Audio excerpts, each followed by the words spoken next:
What's going on, y'all? It's your girl, your cousin, Tanisha Peoples, live with another TDRS with my homeboys, my partners in crime, Mr. Jason B. Allen and Mr. Nehemiah Frank. And today we have a special guest. We have Miss Tomeika Bowden, and then we have a few other people that are running fashionably late. So we're going to allow them the space and time to get here. But until they arrive, how y'all doing today, family? Good. It's Monday. Yes. It's Monday.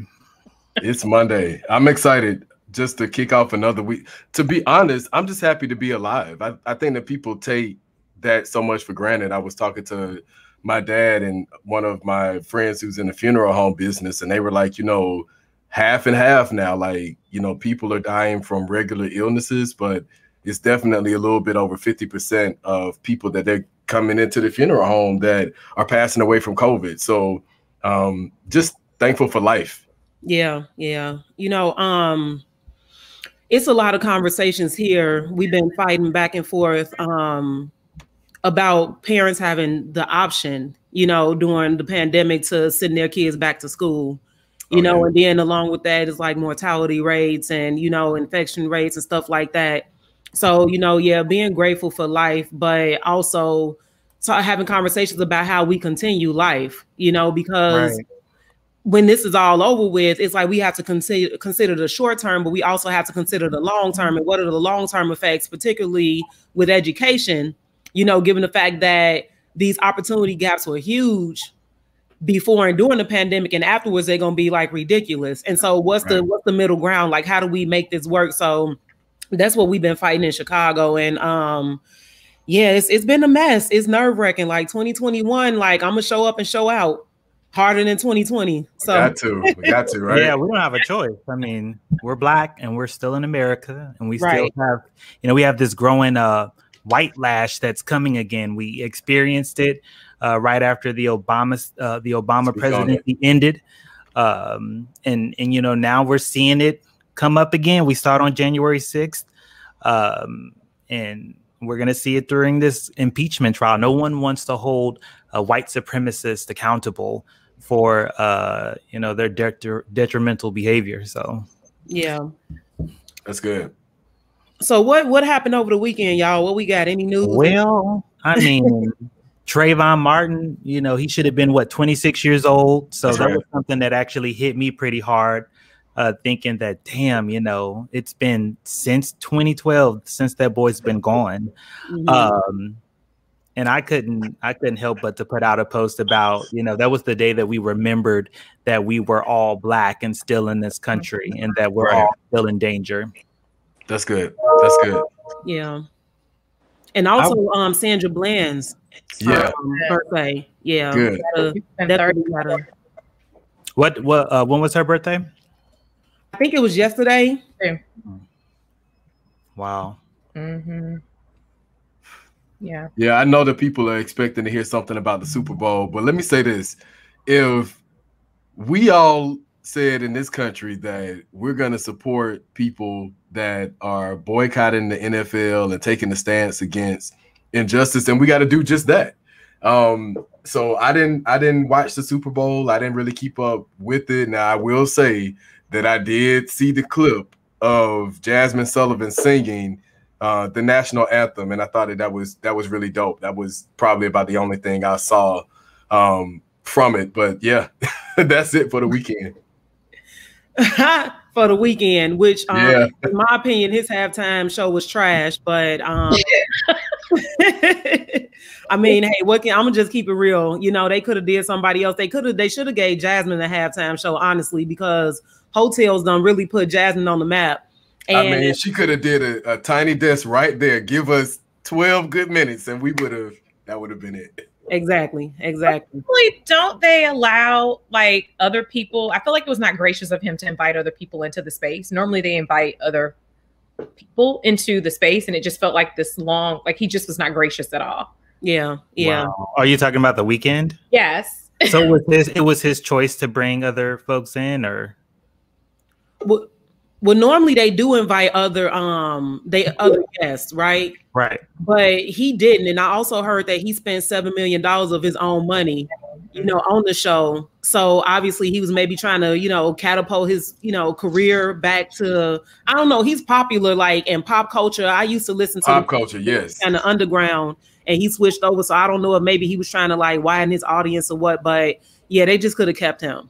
Wow. But it wasn't for us though, y'all. That was the thing. Like, it wasn't for us. Like, my thing is, we need black-owned teams. We need more black coaches, more black quarterbacks. They need to have more stake in the game. So until that happens, then I could care less about what they're doing. Yeah, I feel that. I feel that. But shout out to Whitney, Prince, and Michael and Janet, because they were trending yesterday. They killed that, yeah. And I think that's just Black history, right? Like, you know, Black people have created such a space with our gifts and our talents and our creativity that speaks, you know, to the ages, right? It's timeless and it speaks to people. So I was really happy to see on Twitter that they were trending and people were, you know, celebrating their legacies. Yeah, for sure. Well, I want to shout out all the HBCU grads that were participating in the game yesterday. Like, I'm a lover of HBCUs, but like from Jasmine, from her stylist is HBCU grad, to the players that were on the field that were HBCU grads, there was a lot of importance. I feel like they actually spent time trying to highlight that in a way. And even shout out to DC, all the DC folks that were in the space that normally do not get. So I just thought they did a good job in that part. But definitely would love to see us owning teams. Yes. Yeah. Well, I think that's a good segue into our topic of conversation today. I also want to welcome Orie and Markeena to the show. Tell us how y'all feeling today real quick before we get into the conversation. Hi, how it's y'all Monday. Doing today? How y'all doing? Well, I'm feeling very blessed, Black, and highly favored on this Monday. This is my favorite day of the week. So yes, ma'am. Thank you. Hey guys. Hey. Or you said it's Monday? Yes, it's Monday. I mean, you know, I'm feeling good. This is the day that the Lord has made. I will rejoice and be glad in it. Hey, listen, y'all come on now and bring this motivation in. Come on. But no, it's good. I mean, I'm young, I'm gifted, I'm Black. I mean, you know, and I'm living my best life, so I can't complain. It wouldn't do no good anyway. That's right. That's right.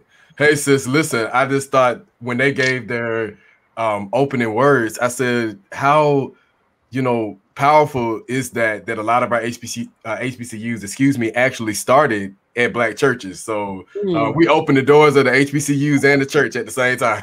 I know that's right. Facts. So let's get into it. Today's show is called About That HBCU Life, because we want to celebrate our historically Black colleges and universities, especially during Black History Month.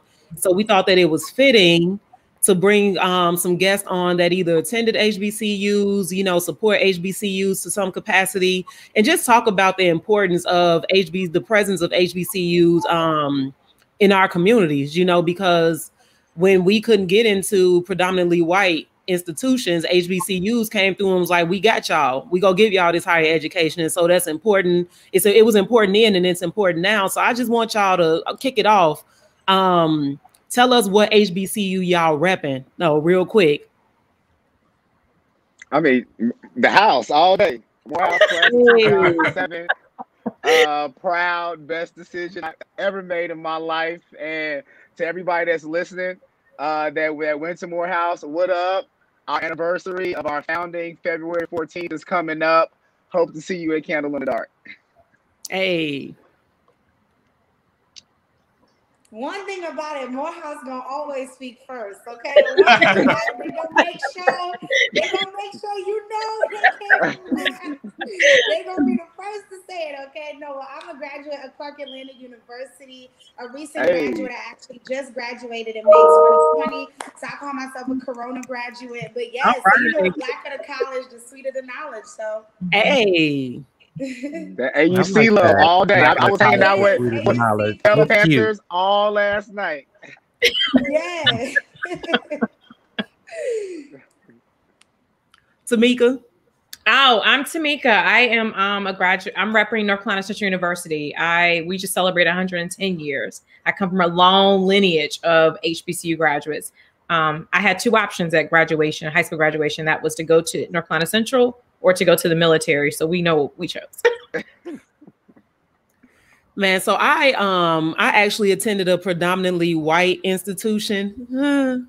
But if I could rep at HBCU, I was supposed to go to Hampton. So I'm gonna shout out to Hampton. Yes. Yeah. I'm with you, sis. I did not go to an HBCU either. However, as I was sharing with you guys a little bit earlier, my parents met at Hampton. Both sides of my family, they come from Hampton as far back as we can remember. And so you gave a shout out to Hampton, but I will say growing up in Atlanta, our high schools are like many HBCUs. And I give this shout out to Morris Brown, because if it was not for Morris Brown, a lot of us would not have made it out of the hood with those band scholarships and, you know, the outreach programs and everything else. So MBC, shout out to you all. Hey, that's right. Neo, which one? Yeah, so I mean, I didn't go to an HBCU either. I would have liked to go to Howard, but it wasn't in the cards. I ended up going to Oklahoma State University. That's it. And Neo, you rep in Tulsa, so that's Black history in itself. So Yeah. Yeah. And shout out also to the Black Greek letter organizations. I'm repping Zeta Phi Beta Sorority Incorporated. If it's any other Black Greeks on the line, shout your sorority fraternity out, because they are also have also originated from HBCU. So let's get into it, y'all. Like, what would y'all say having attended HBCUs are the top 3 reasons why people, particularly Black people, should attend HBCUs? Oh, the love, the amount of love and support that you get. You walk away with this family, this endless family of just talent. I think the other reason why for me I chose HBCU is that it was just great to be around so many just the diaspora Black people that are just smart. Because I went to predominantly white institutions, white high schools. And so I've never been around so many Black people. And then to walk in, I mean, my assumptions or a lot of things I was sold was that, you know, you had to be in a certain class in order to be seen with, you know, to be smart, and just to go to a university that had like 2,000 plus of us that are just smart and talented. It's absolutely amazing. And then just like to be instilled the pride of excellence would be the third thing I would say that I just learned of, like, and I even think it's interesting, like we go to all these different HBCUs, but even when we come together, it's nothing but love. So all these assumptions that a lot of people make about Black people when we come together is just totally boiled down to just BS.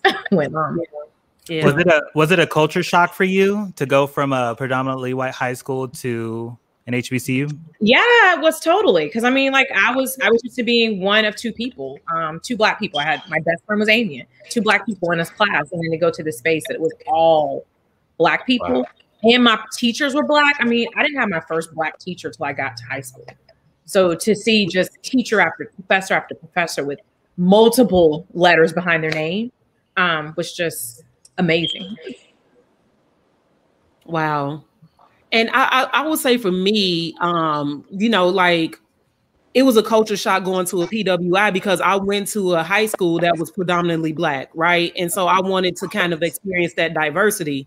And so to go to a PWI where it was like a lot of white people, you know, was like, I ain't never seen as many white people in my life. And it was, you know, it was a different experience. And so I think that, you know, to speak about those experiences with, you know, encountering diversity, whether it be from your own people or from other people, is important, especially when talking about higher ed, because that contributes to your success, you know, how you navigate those spaces. So I think that's an important piece to highlight. Yeah, me too. Yeah. I would say a couple things. One, it's a direct transference of heritage. And where you may not have come from a family where like a lot of Black history was taught, or you may have been in a community where like you didn't understand what your inheritance was. HBCUs give you heritage. The history from the day that you walk on the campus, you're like, wow. When we talk about where the Black institutions, no, it's not just the church, it's the HBCUs. We have institutions that have lasted for over a century. And so to have that, to walk in that gives you a whole nother level of security, whether you realize it or not. The other aspect of just, you know, being at a HBCU. And I know we have this conversation about like preparation and all the clapback has been since Kamala, like, but look at us now. You're saying HBCUs don't prepare you for the real world. Check the Carfax now. Right. But the thing is that when I learned growing up or coming out of that phase of my life is you can't possibly be successful in the world if you don't know who you are. That's good. And you can't walk in your strength where it's a rat race all around you and you not be present into who you are. And I have my friends who went to PWIs, and it's taken them a while to like, what do I do with my career? Who do I want to be? When you leave HBCU 9 times out of 10, you on mission. You on purpose, and you are willing to make, and you can make strategic sacrifices because you know who you are. Whereas I've experienced people sort of had to chase themselves a little bit because they didn't get the fullness of that self-discovery. And the last thing that I would say about HBCUs is like, because they for so long they are institutions, they've created upward mobility.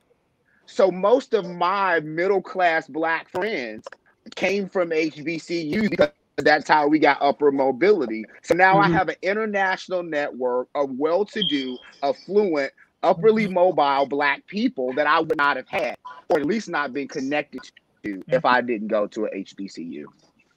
All right, we'll speak on it. Okay, so listen, you know, I like let Markeena get in. Oh, I'm so sorry, Markeena. I'm so sorry. I didn't know you didn't go. No, you're fine. You're fine. Well, yes, I definitely agree with everything that everybody said. You know, one thing about HBCUs, we definitely have our HBCU greetings. So for anybody that's watching who isn't familiar with who I am Markeena Novembre. Like I said, I am a recent graduate of Clark Atlanta University, graduated from the business program. And since this is my first year, you know, out of college, you know, and this is a very unique time, a time that we've never been in before, you know, coming from New York, moving to Atlanta. I definitely had never, ever been on an HBCU campus, toured Clark Atlanta's campus. I just knew I wanted to be a singer, and I was Haitian, so I knew I had to go to college.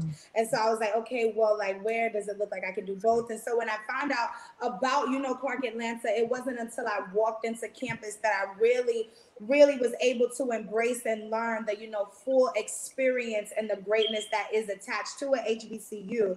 And so definitely when it comes to, you know, just like the HBCU experience and how it differs and prepares people for the world, I feel like it's definitely what you make it to be your own, you know, especially in a place like the AUC, the Atlanta University Center, where you have 4 colleges and universities. You have a Morehouse College, you have a Spelman College, you have a Clark Atlanta University, and you have Morris Brown College. And so being that you are in a place, you know, there is no Black network like you will find in the AUC, that, you know, there's no location in the world that you'll be able to find 9,000 educated Black people going to school every day in within 2 miles of one another. You know, there's no place that you'll get that in the world.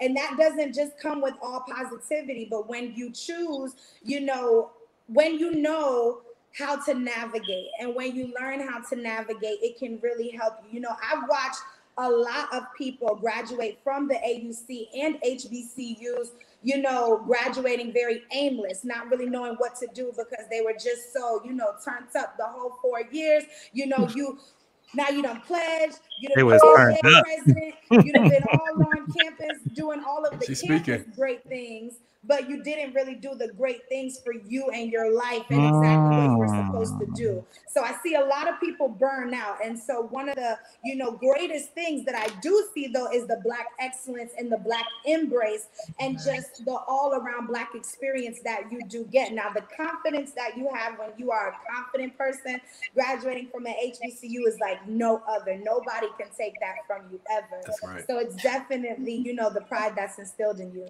So you're saying that if you go to a HBCU and you graduate, nobody can tell y'all shit. Oh no, not at all. Not at all. I just wanted to say that because I thought it was funny. I was like, that would have been a perfect time to say, ain't nobody can tell us shit because we went to a HBCU. You better shout out to HBCUs though, most definitely. I was going to say to Markeena's point, I thought that was so well spoken. You know, we all went to PWIs, and I want to highlight the influence of HBCUs on PWIs because the Black Greeks did that. The Black student associations that birthed a lot of activists that came out of PWIs because we saw a different struggle, but also the NAACP. It was the HBCUs that said, listen, they're struggling over here, so we had to make sure that our people are protected. So HBCUs held it down on their own campuses, but they also thought enough of us, their brothers and sisters who may not have been able to go to an HBCU, to say, hey, we're going to reach out and make sure that at least they have these three entities to, you know, activate change, celebrate culture, and get a little bit of the Blackness college experience that you guys had. Yeah, yeah. So, hold on. So, I mean, when we talk about that culture and the fight that was born in HBCUs, right? How would y'all say that HBCUs have jump-started and contributed to efforts to dismantle systemic racism, particularly in education? Because again, how HBCUs were born was because we were locked out of institutions of higher education, you know, established by white people. So how do they continue that trend today? I guess, you know, let's just say educational trendsetters, but how are HBCUs continuing to dismantle racism today? That's good. Oh, that's a, yeah. I will say, go ahead. No, y'all can talk first. I would say that one of the things that I know, we had lots of foundational classes, but one of the things that was instilled in me, I was an English major, was to be a disruptor and how to navigate those spaces to just not show up and assimilate, but to disrupt. And I feel like some of those core fundamental lessons around how to navigate around mostly white spaces have come into play. Didn't really understand it then, but have really come to harness those pieces of what professors have said. I know has worked for me externally, but it's still, I'm still thinking about like that. That's a really good question. So I would say, first of all, being in the HBCU, it's a simulation, right, of the macro community. And what that implies is that there's no homogeneity. There is no one way to skin the cat. And so at a HBCU, you'll have your assimilationists, you'll have your infiltrators, you'll have your disruptors. And what you see is how all of these different approaches converge when we're talking about dismantling. There are going to be people in a HBCUs like, the best strategy for me is to go to corporate, go to Wall Street, get these bags, buy back the hood. There's going to be others who say, you know, I'm infiltrating. I'm going to be the spook who sat by the door. I remember at Morehouse, we screamed that like once again, like how to successfully infiltrate. I'm going to go in the government. I'm going to go in the military. And then there were disruptors who were like, no, I'm going to work from the outside and I'm going to work in the community and I'm going to be grassroots. The challenge that we have and that we've always had as a community is that these people don't coordinate and talk to each other. So now you got disruptors that don't get with the assimilationists because they think they sell out. And you got the assimilationists who don't really understand the infiltrators because like, well, how can you like, you know, operate like that? Isn't there a moral conflict? And so I think that we're always working at the system in our different ways, but we don't coordinate as much as we would like to, which is probably why we don't see these network effect level dismantlizations or dismantlings.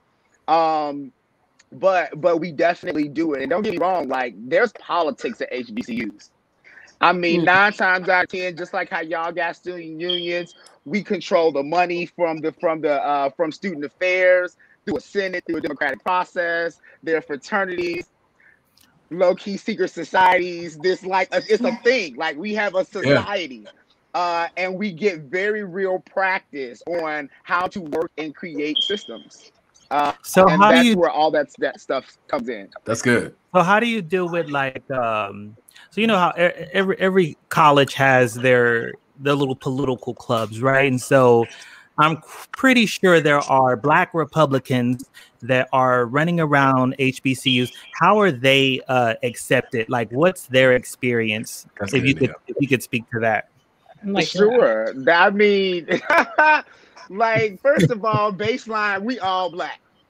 So like it don't matter. I'm coming with it. Whatever side is, and it's invigorating. Like I said, it's a simulation of the macrocosm. So yeah, we had young Republicans, staunch young Republicans. I'm talking about on the yard debating, going for it. They don't care who's around. They don't care who disagrees. Like they're there, you know. And so absolutely, it's so much diversity in the Black community. You got so many different approaches and ways of doing things, which I think is what makes it beautiful.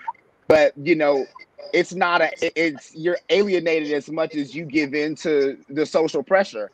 Stand in your square.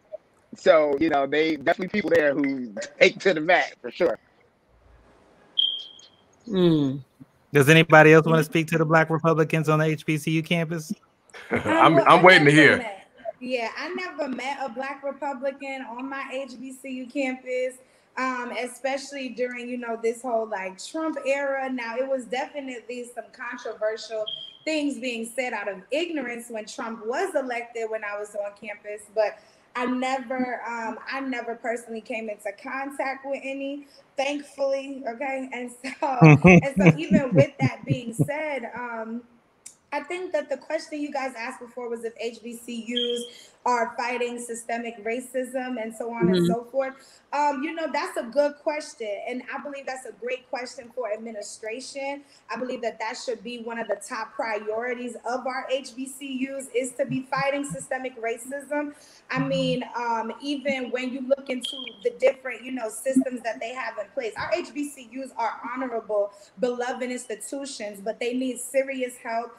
And that is financially, you know, that is, you know, from a leadership perspective, and that is just all around the board. And so when we talk about, you know, if they're fighting systemic racism, now the individuals in these different HBCUs, you know, we are, you know, birthing a lot of leaders, but, you know, even as being like a young HBCU graduate, when the revolution popped off on May 29th of 2020, I'm looking to my right and to my left at my HBCU graduates, and I didn't see too many out there in the streets. And to be honest with you, that really, really, really shocked me, because I'm just like, wow, this is a time more than ever. I mean, this is literally what the history of our institutions are based off of. At Clark Atlanta University and the AUC sits on the Atlanta, the name of the street is Atlanta Student Movement. You know, our universities were birthed, you know, out of the civil rights movement and everything that we did. And so I was very appalled to see, you know, not as much of my community as I thought I would have seen in the streets, you know, bearing all. But when it comes to HBCUs fighting systemic racism, I do believe that that is something that should be done, and it should be moved to the #1 top priority, you know, of their list. So yeah. Why do you think that they were not out in the streets? I think that a lot of people are just scared, to be honest, you know, because there is an aftermath that has to, you know, be dealt with after that. You know, it's like, it's all cool and fun to be in the streets, but, you know, the anxiety that comes after that and the danger, you know, is real. And so at the end of the day, you know, I guess people were scared, but I mean, I'm Haitian. I got revolutionary blood that flows within me. So I honestly can't really look at it like how they would look at it to even be able to say it, because it's still something I don't quite understand. But I did learn, you know, when things had calmed down, I was like, you know what? Everybody has their position in the fight, and I just pray that they're playing theirs properly. And so that's really what that was. And I think they were definitely out there. They were definitely out there. I was out there. My friends was out there. It just kind of depends on where you were. It depends on, I don't know where you at. You know how we got all these Greek institutions, and they be all these Greek organizations, and they be locking up all on campus, 12, 20 people deep. They got all the parties going every week. All of them should have had that. Yeah, the leadership, it would definitely was lacking. We saw some, but it wasn't in masses like it would have been masses for you know, like the Greek picnic thing that happens here in Atlanta every year and stuff. Yeah, that's good. Energy, you know? Hey, yeah, bring back Freaknik. Bring back Freaknik. It's a public service announcement to bring back Freaknik. I think that's very interesting. I did want to speak to your point about the Republicans real quick. Because I think that this is a small nugget that we forget. I don't think that there are a lot of Black people who identify as Republicans as much as there are Black people who are conservatives. And in fact, statistically, Black people are more conservative, than, especially in the South. And so when you talk about political views, you're talking about Trump got 18% of Black men in this last election. We are conservative by nature. And so if we were to shift the lens and not like how many Black people were Republicans or are Republicans, but how many Black people are conservatives, social conservatives specifically, and all of us on the call got some in our family, it's a very interesting conversation. No, that's good. That is so on point. I wanted to shout out Markeena because I know she's a part of the People's Uprising, and they have been on the ground in Atlanta, you know, making change. And to her point about where are the numbers, you know, Rayshard Brooks' case is just as big as you know, Breonna Taylor and so many others, because it's so many that have passed away. And I kind of just wanted to get you guys' thoughts on the Black lead, because I love Keisha. Keisha went to Doug, she went to FAMU. She's also a Delta. The new DA, excuse me, in Fulton County is Black, et cetera, so forth. And so I want to know from HBCU graduate students, how do you all feel about Black people, HBCU graduates that have basically sold out our people? Oh. All skin folk ain't kin folk. So we just gotta stop, you know, thinking that people are gonna do what we want them to do just because they look like us. You know, we gotta make sure that people have the same interest and the same intent. You know, that's the one thing. And then honestly, it's just trial and error, because the way that Keisha came into it, you know, I remember years when a couple years ago when she wasn't stated, and I felt so honored to go to Clark Atlanta's coronation where she was speaking, because I'm like, oh my gosh, like I'm about to go to my coronation where the Black mayor is speaking. Her name is Keisha. Oh my goodness. Come on now, her name is Keisha. Then it's like when you really find out, wait, it don't matter if her name is Keisha. It don't matter. And it just honestly, you know, sticks to you, because at the end of the day, you know, if we're being completely honest, I mean, the way that she tries to perpetuate that she grew up with the Atlanta experience, it just was not that. You know, her dad was a famous R&B singer. You know, she did not grow up within Atlanta struggle or within, you know, like that's good. Give us that context. I said that's good.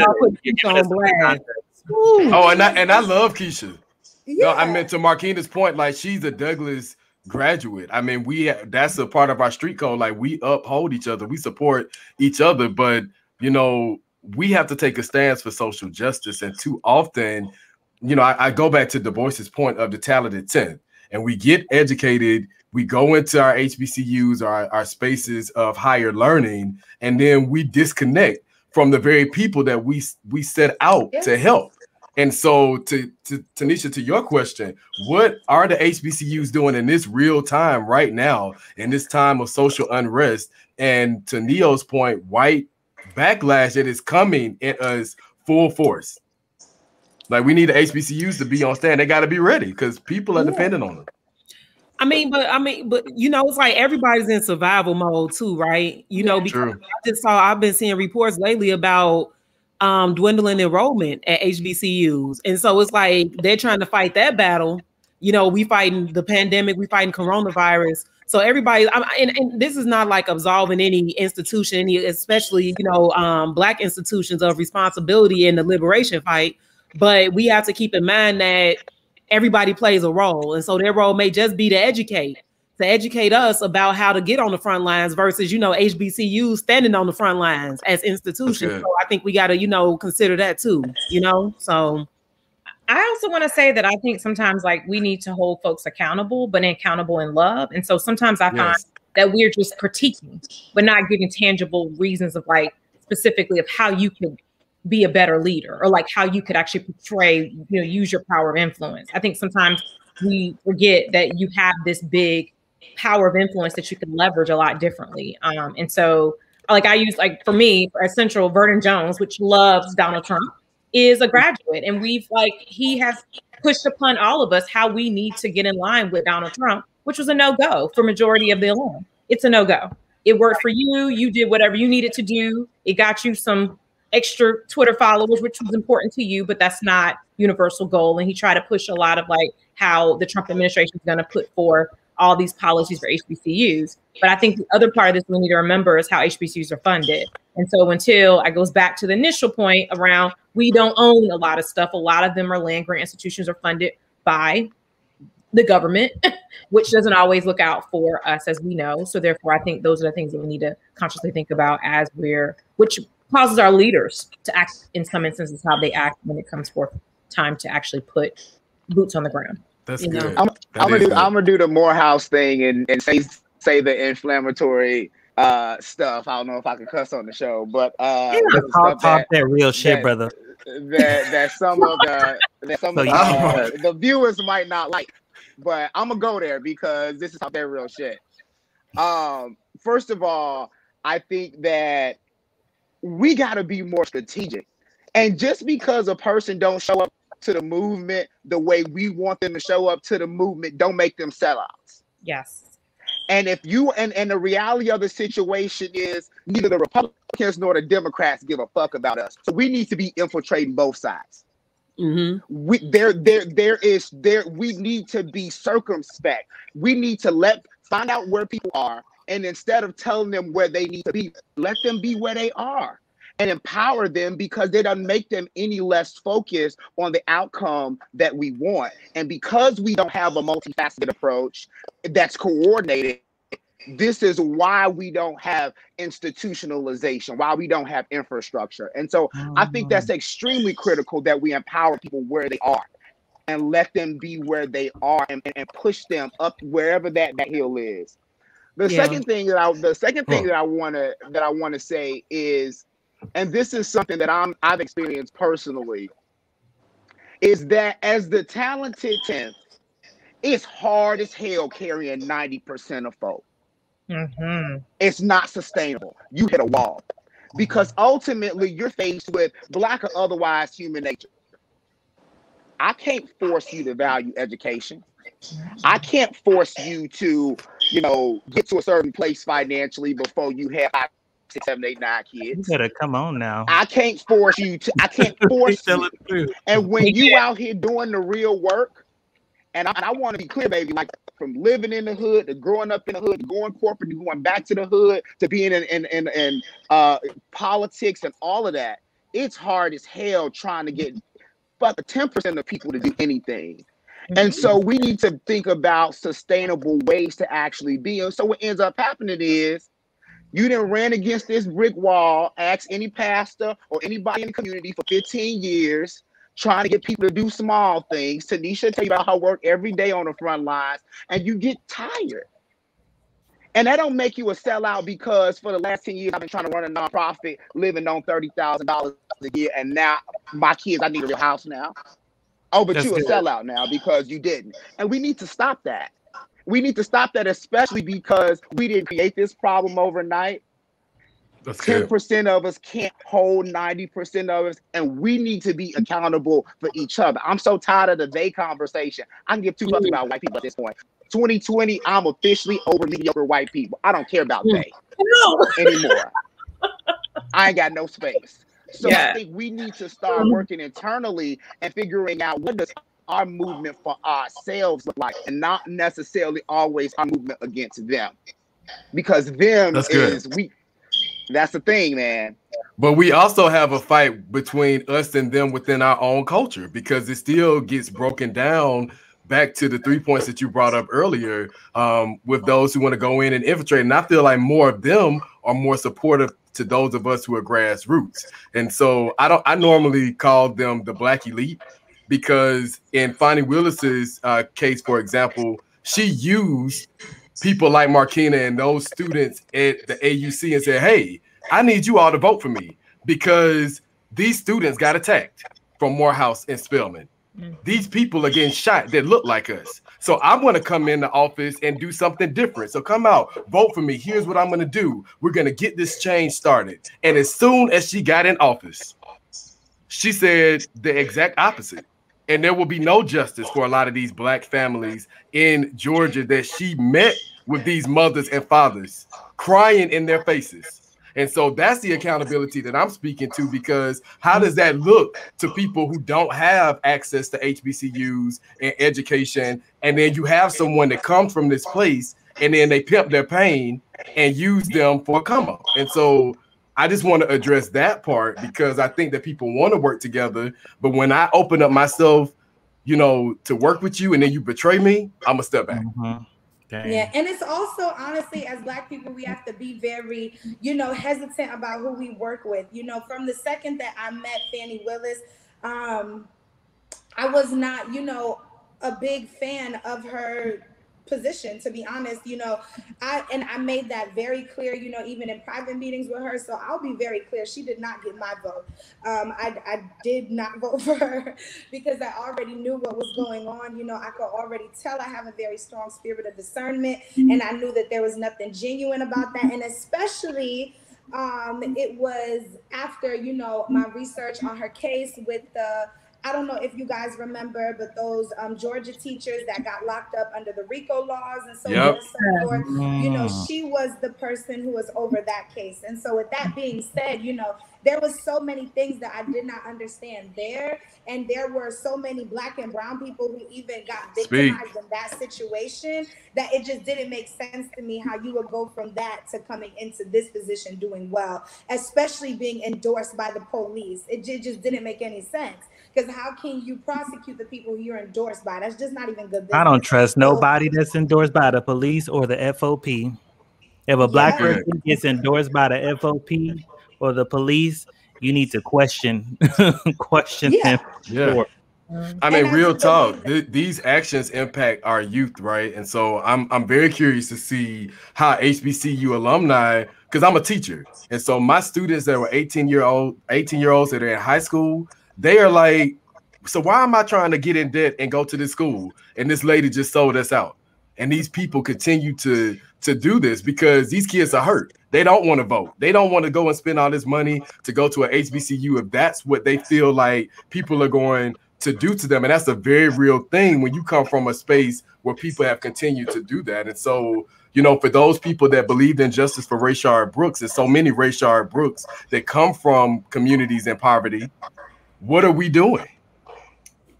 I just believe, well, one thing I do want to say is that I do believe that, like, as you know, like as Black graduates, period, we just all have to be very intentional about the way that we hold each other accountable in the community. Now, when it comes to, I don't really use the word sellout much, but I mean, it's cool. I mean, I probably just never thought about that, but you're right. A lot of people are sellouts, but, you know, I just more so think about it as, you know what, like this person just, you know, doesn't have the right intent for our community. I don't care if you are a Republican, Republican, I don't care what you are. As long as you are fighting for Black rights, as long as you have, you know, Black education and first priority. So it's those type of things that Black people need to understand. We need to get on board with people who have, you know, our core qualities in tune. You know, we need to get on board. We don't need. One of the issues in our community is that a lot of us, especially even I see it all the time in the AUC, and I wish, you know, that there were, as time goes along, that there are things we can intentionally do to bring it together. But either which way, looking at the city of Atlanta right now, this is the biggest socioeconomic gap in the world. You have the West End where the average pay is $14,000 to $12,000, and then you have Buckhead on 15 minutes away, and their average salary is anywhere from 80,000 and up. And so when you think about, you know, that huge socioeconomic gap, unfortunately, you see a lot of people, you know, aren't engaged in the movement or aren't engaged in the revolution or think it applies to them because they think that the tax bracket that they are in protects them. But that's not true, because we just don't have the complexion for the protection, period.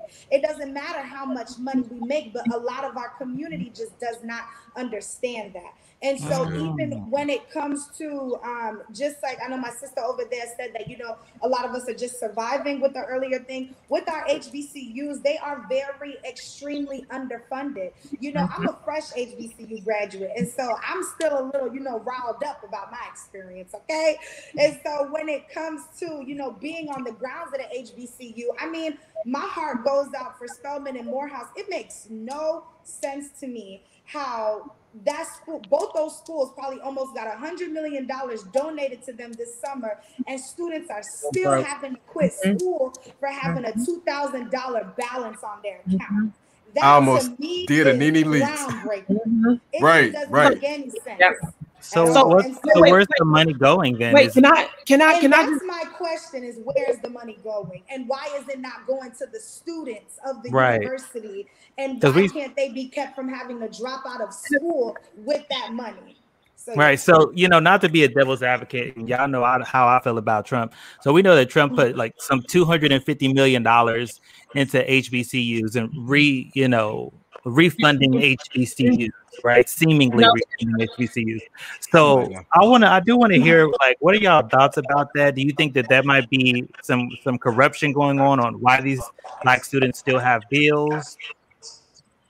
So I just want to say that, like, the same story my sister had told about Atlanta. I live in Washington, D.C., same story here. I just find it fascinating that we have these spaces that are predominantly Black, led by Black leaders, and the struggle is real. I mean, I live like the struggle is real. Same story.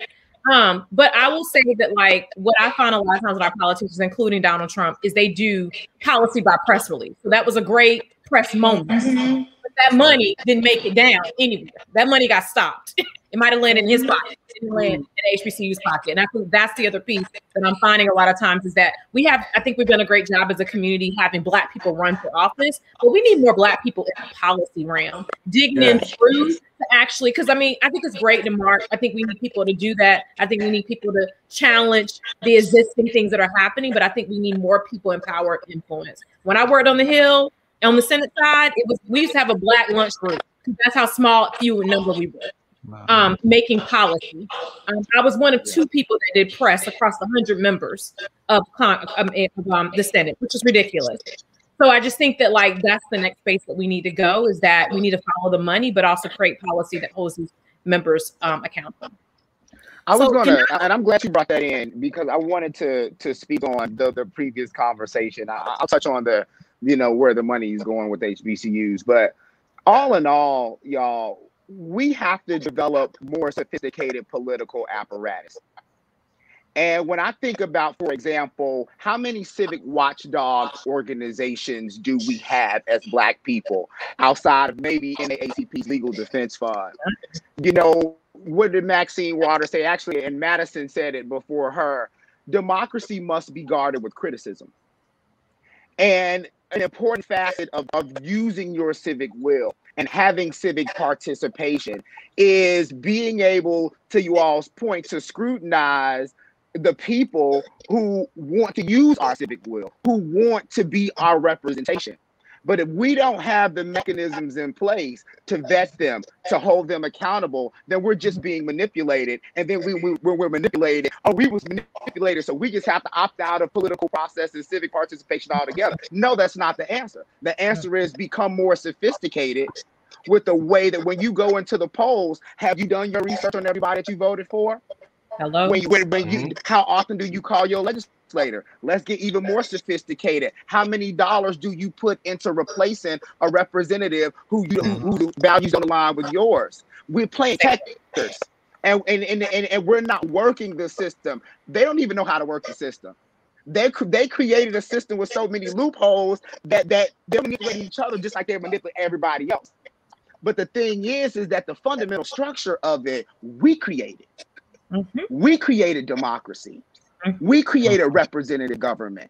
And if we forget that, then we're not playing at the level. We're not playing at the level. And I think that's a really important part of civic participation, because I'm here for all the rallies and the marches. These people don't care.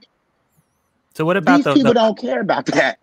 Right. We have to get more sophisticated. It's changed a lot of policies. It's definitely got a lot of things. But this is it's changing policy if there's no practice in it. And not even that it's changing. Not even that. What it did was trigger people to come to the table to write policy on y'all behalf. So what about the funding? To be clear, It all depends on where exactly you're located, because like specifically here in Atlanta, Georgia, being in the People's Uprising, we have people in our organization that are the policy writers and the people that are submitting these policies and fighting for them on our behalf. So honestly, you have to also, and then one thing I know that you said with being sophisticated, but honestly, our people need to be motivated and educated. Our people aren't going to care or, you know, even want to know about what these policies are, how they work, if they barely can get food on the table, or if you grow up your whole entire life and your parents, you know, are just surviving and you didn't even get that knowledge. I mean, a lot of people just are not motivated and educated in that realm now. So what I would say to the people that are, you know, sophisticated in those realms and educated in those realms is to be intentionally, you know, bringing together the people just like you to go into our communities and educate and teach them the importance. Because I know that, you know, as a young person growing up, like all I know is that my mother, you know, as a first generation American, I'm watching my mother, who is an immigrant, came to this country, go to work every day, work hard. She get paid twice a month. She got every other weekend off, you know, but she work in a government job. So I guess this is regular life. I mean, you don't just know that all those things unless you have people to come into your life and expose them for you, you know. And so I feel like when it comes to our community, we've been robbed of a lot of things, you know. We've been robbed of a lot of access. Like that's one of the biggest things. And so when it comes, you know, to our communities, one of the things that I started when I got to Clark Atlanta was an organization entitled Breaking the Cycle in 2016, because I had just felt so blessed. You know, I graduated out of high school with a 1.7 GPA. You know, I went to a community college first, and then I transferred to Clark Atlanta after gaining a 3.6 in the first semester. Come on, girl. So when it comes to and so when it comes to, you know, being at an HBCU and just being in a, you know, collegiate environment, I just felt so blessed that I was able to, you know, come from New York and be able to be at Clark. That's why I started my organization serving Booker T. Washington High School, because I'm just like, wow, like how are we as three Black institutions, as three of some of the best Black institutions in the world, how dare we sit here in this community that doesn't even belong to us and be surrounded by schools that have terrible reading scores, that have terrible math scores, that the students can't even safely walk from school to home. I mean, to me, it just didn't make any sense, and it still doesn't. So I'm just still trying to work, you know, year by year, day by day to combat that. So I just feel like when it comes to our HBCUs, like our people really do have to hold ourselves intentionally accountable, and our HBCUs have to be intentional about building Black leaders. HBCUs are honestly accidentally building Black leaders right now. Georgia State, that's a word. That's a word. Accidentally Can we go? I've been trying to get this question in for a minute though. Are you talking about E-Class's question? No, just not E-Class. Like, because when we think about when we talk about this miseducation, right? And I think about like when we established HBCUs for a reason. We had Black center schools because again we were locked out of education. Right. So when we talk about this miseducation that's occurring now, and I'm thinking about the integration efforts. You know, why were we so pressed to integrate when we had that education? You know why? And now we're seeing it. Now we're trying to get back to that system where that Black centered education. Why were we so pressed to integrate when we had our own? So can I want to get on that. I want to answer that, please. So y'all know where I come from. So my community, Black Wall Street, Greenwood, you know, all self-sustaining community. We didn't want to integrate with the white folks. I'm just keeping it real. Nobody, and you talk to any older person in my community that attended all Black schools in Tulsa, in Greenwood, in Black Wall Street. We didn't want, because we knew what we had. You know, we knew that we had a self-sustaining community, even when it comes to the grocery stores. Our produce and meat came from Black-owned farmers that were in these 50 Black towns that were surrounding, you know, our Black Mecca, which was Greenwood. So we were forced by the government. Now we know that there are some places throughout the rural South and in the Midwest who did not have equal education to the whites, and they had every damn right to want to attend a white school to get a better education because the curriculum was there or because the talent was there. Like, I understand that.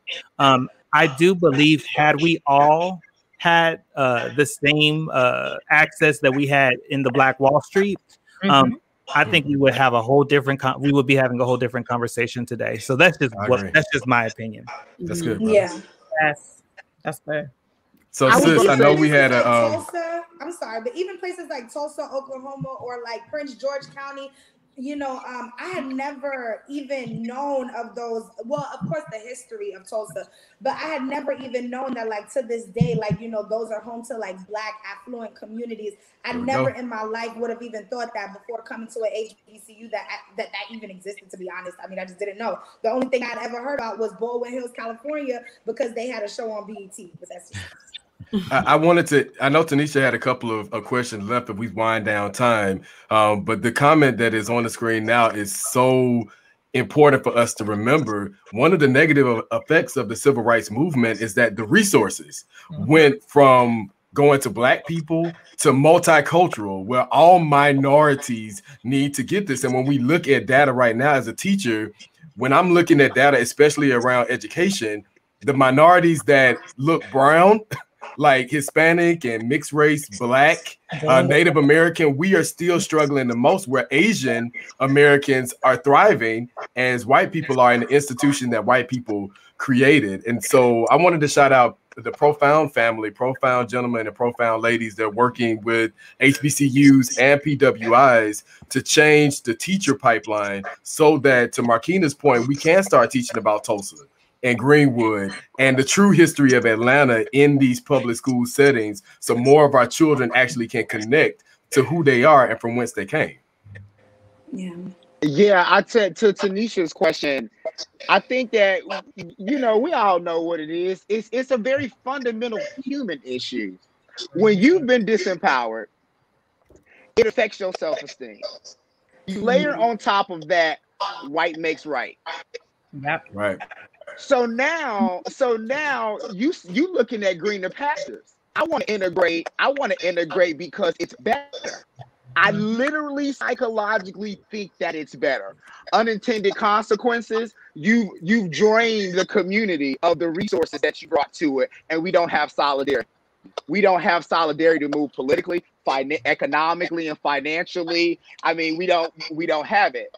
The other side of that, the other side of where this is that I think is interesting is that when you talk how we begin to like effectively deal with integration, most of the old heads I talked to told me we weren't marching because we wanted to integrate with white people. Yes. We were marching for jobs. We were marching for equal opportunity and access. It had nothing to do with wanting to live with them. Right. And wanting to be them or be with them. They were starving us out literally. That's what integration was about. And because we let one side, the Kingers, co-opt what everybody was doing, and we only talk about King, but we don't talk about Malcolm. You know, we only talk about Frederick Douglass, but we don't talk about Martin Delany. We don't talk about Garvey, and white people won't even bring them up when they talk about those discussions about what the other side of the community was really thinking about. You know, we end up getting into this place where unintended consequences. I'm happy that and that becomes our history. I'm happy that you said that because I was about to push back a little bit until I heard, you know, we didn't want to be with white folks because, I mean, they were lynching us, right? Like these people were hostile. You know, we don't want to be uncomfortable and be in an environment where we're we're targeted all the time. We just wanted a damn chance to be, you know, to have jobs, to have economic mobility, and to be treated as human beings, right? So absolutely, I agree with you. Good points.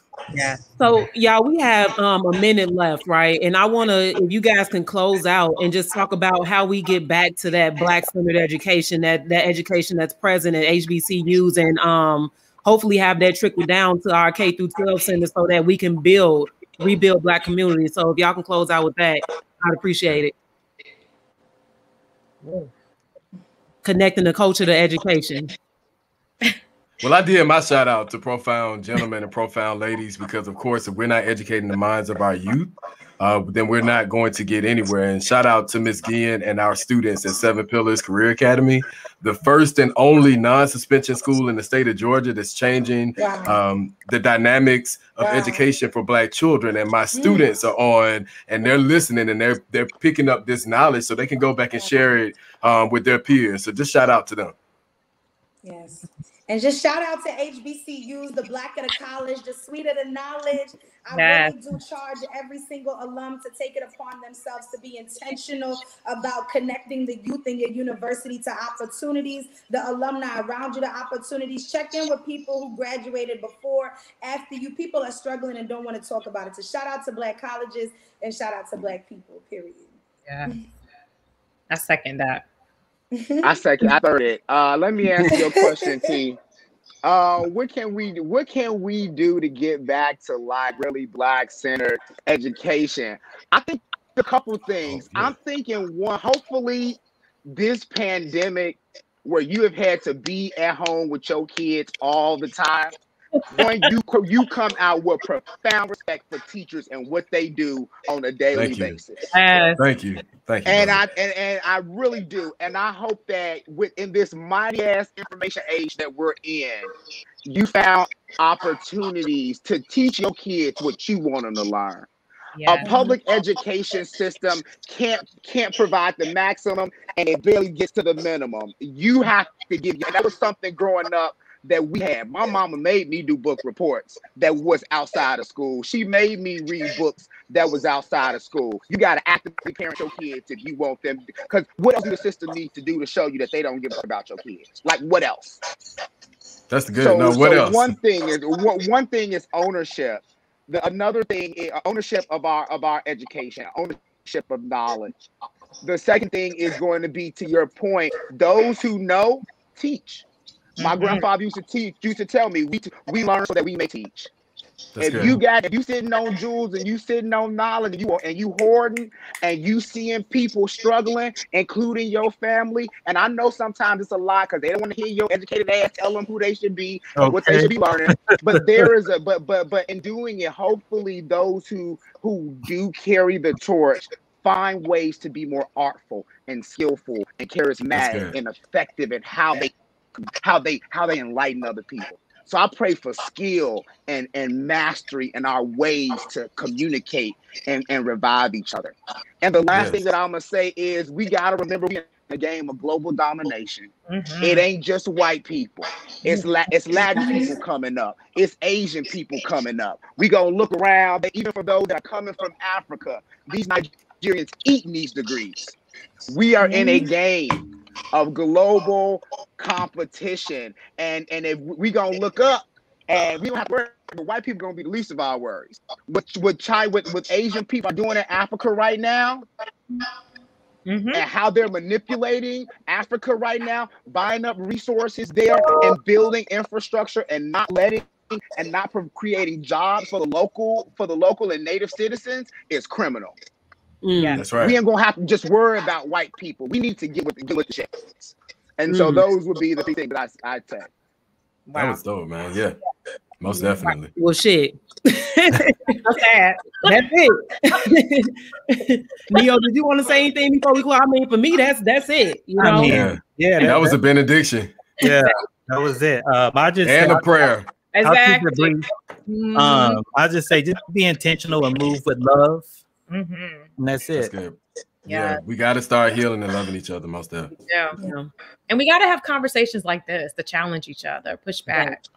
Absolutely. Another. That's why we here, y'all. Tune in on Mondays at 12 noon. I just am honored to be among so many great people in different spaces doing the work. And sis, you holding it down, Tanisha. I love you. I know we over time. No. I mean, we love y'all too. And I just want to shout out our guests, Tomeika, Orie, Markeena. Thank you guys so much for coming on the show and, sharing your knowledge and your work. Like, we love y'all and appreciate y'all all the time. And just being a part of this greater movement, this movement of Black voices and Black action. So thank y'all for joining us today. And family, As Tomeika said, we got to have more of these conversations. If you watch us, we hit every Monday at 11 a.m. Central, noon Eastern. So y'all tune in next week for another Talk That Real Shit. Until then, me, Jason, and Neo are out. Y'all be good. Y'all get out here and do the work, and we'll see y'all next week. Peace out, y'all. Thank you guys so much. Peace.